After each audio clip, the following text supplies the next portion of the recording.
Bienvenue sur Africa 24 dans cette nouvelle édition du Non-Stop Info. Voici les titres de l'actualité.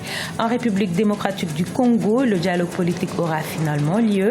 Fixé au 1er septembre prochain, cette rencontre est destinée à mettre fin à la crise politique actuelle et à préparer des élections paisibles. 6e édition de la conférence internationale de Tokyo pour le développement de l'Afrique à Nairobi au Kenya. Le Japon a promis 30 milliards de dollars d'investissement pour aider au développement du continent. Et puis la rentrée universitaire approche à grands pas, c'est le cas notamment au Sénégal où les inscriptions sont désormais closes. Les inscriptions en ligne sont effectives depuis 2013. Mais avant de développer ces titres au Gabon, après la présidentielle de ce samedi 27 août, pas encore de résultats officiels. Les deux camps restent en attente de la proclamation des résultats par le ministère de l'Intérieur. Ce sera ce mardi à 17h. Fin ce samedi 27 août des travaux préparatoires en République démocratique du Congo. Au sortir de ce forum politique, la signature du document final des travaux du comité préparatoire et l'annonce du démarrage des travaux du dialogue national prévu pour le 1er septembre 2016 à Kinshasa. Les précisions de Idolette Mirabel-Bissot. En République démocratique du Congo, les travaux préparatoires du dialogue politique ouvert le 23 août ont pris fin le 27 août 2016. L'absence annoncée d'une partie de l'opposition réunie autour d'Étienne Tshisekedi n'a pas empêché l'avancée des travaux malgré la journée ville morte annoncée. Les participants à cette initiative estiment que le dialogue national commence à prendre forme. Le caractère inclusif annoncé avant ces travaux préparatoires au dialogue reste l'une des conditions pour la réussite de ce dialogue national en RDC. Nous avons constaté qu'il y avait des conventions ou encore des préalables qui étaient posés pour que réellement tout le monde puisse participer et mettre sa main à la pâte. Bon, hélas, les conditions particulièrement posées par l'opposition n'ont pas été respectées, du moins en partie. Alors, ce qui a fait qu'une partie de l'opposition puisse se désengager par rapport à sa participation aux travaux préparatoires. Un point positif au sortir de ces travaux préparatoires, c'est le démarrage des travaux du dialogue fixé au 1er septembre 2016 à Kinshasa et la signature de la feuille de route du dialogue proprement dit par le facilitateur de l'Union africaine Edem Kodio, les délégués de la majorité présidentielle, les délégués de l'opposition présents à ces travaux et ceux de la société civile.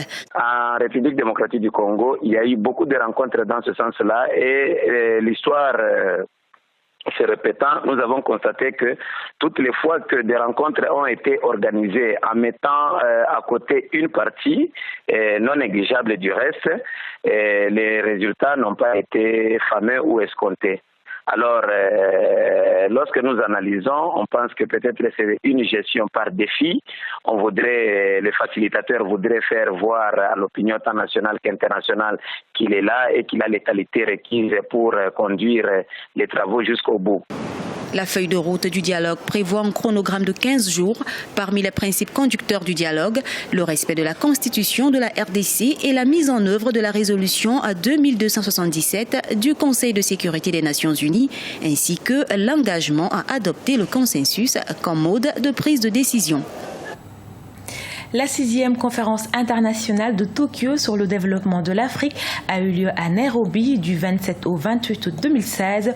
La diversification de l'économie et l'industrialisation sur le continent ont constitué les principales articulations de la rencontre.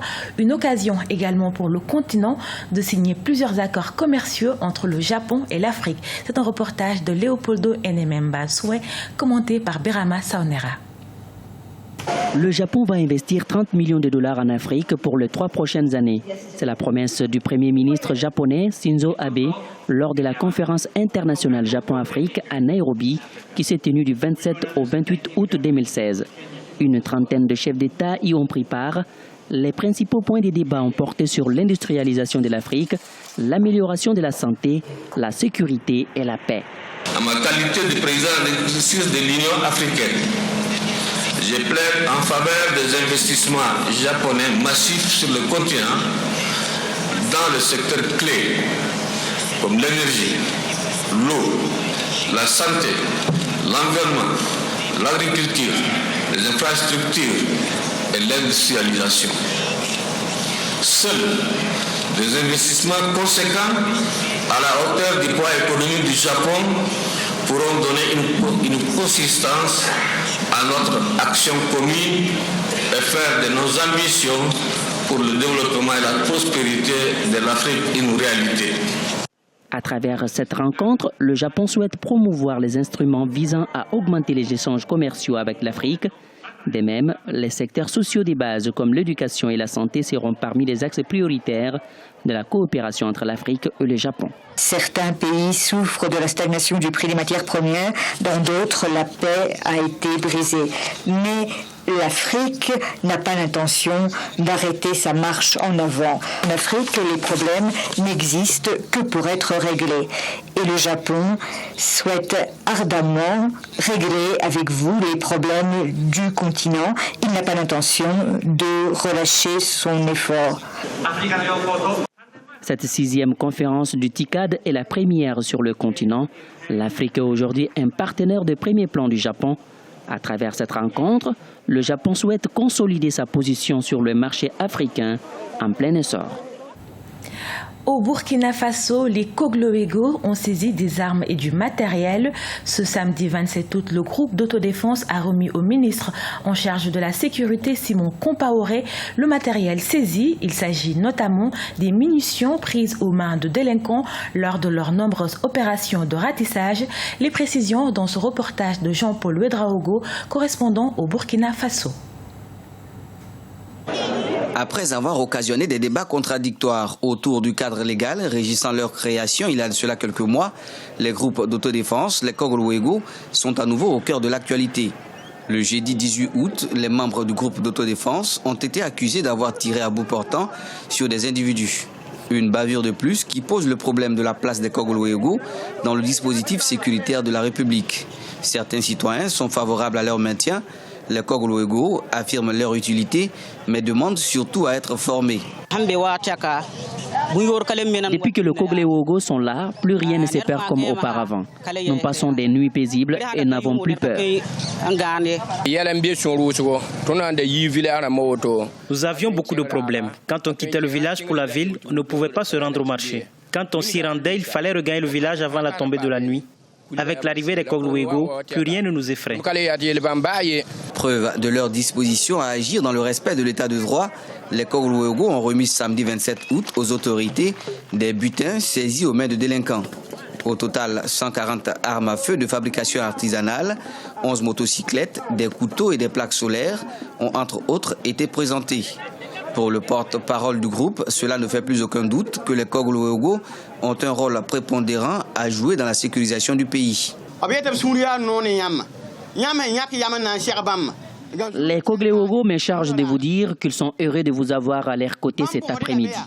Ils me chargent également de vous supplier d'intercéder auprès des gouverneurs et des élus locaux de toutes les parties du pays afin qu'ils nous conseillent et nous encadrent. Nous demandons au gouvernement de nous aider à nous organiser.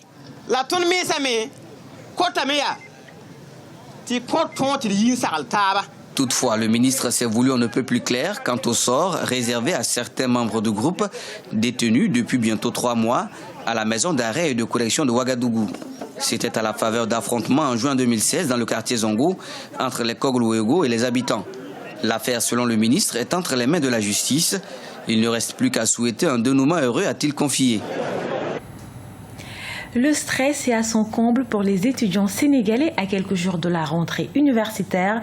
Les délais sont presque désormais arrivés à leur terme pour les inscriptions. Des inscriptions qui se font depuis maintenant 3 ans via une plateforme qui a grandement facilité les démarches et l'orientation des nouveaux bacheliers. El Hadj Ndiaye, correspondant au Sénégal, nous en dit plus. C'est presque une course contre la montre à quelques heures de la clôture des inscriptions dans les différentes universités du Sénégal. Les derniers bacheliers à s'inscrire s'attellent aux formalités. Cette plateforme en ligne orientation.campussen.sn mise en place par le ministère de l'Enseignement supérieur vise à faciliter les procédures de demande d'orientation. Il y a pas mal de nouveaux bacheliers qui ne comprennent pas comment ça se déroule. Nous, on est là pour les expliquer, pour les conseiller des réalités qui se trouvent dans les universités et de faire de bons choix. Mais le choix revient au nouveau bachelier aussi. Si le nouveau bachelier vient, la première des choses qu'on lui demande, est-ce qu'il a un compte mail? Le plus souvent, ils n'ont pas tendance à ouvrir des comptes mail. C'est pourquoi on le demande. On le demande aussi quels sont ses choix qu'il veut faire. Sur les choix, on l'aide à ouvrir le compte Campus Sen, parce que c'est un peu complexe, parce que c'est du nouveau. On a été les premiers à ouvrir ce compte en 2013 et on maîtrise bien ce compte-là. Matilei est parmi les nouveaux bacheliers. Elle vient aussi prendre les informations nécessaires pour son admission dans un des établissements d'enseignement supérieur figurant sur la plateforme. J'ai eu mon bac S2. Je viens m'inscrire dans le compte Campus Sen pour ouvrir un compte, pour bien m'inscrire et m'orienter pour les autres filières. Je vois que la méthode est la meilleure pour les années précédentes parce que j'ai entendu que si vous avez le bac, vous allez faire tous les choix pour toutes les universités. Cette plateforme a été mise en place depuis 2013 pour faciliter l'orientation des nouveaux bacheliers, mais également permettre d'aller vite dans le traitement des dossiers.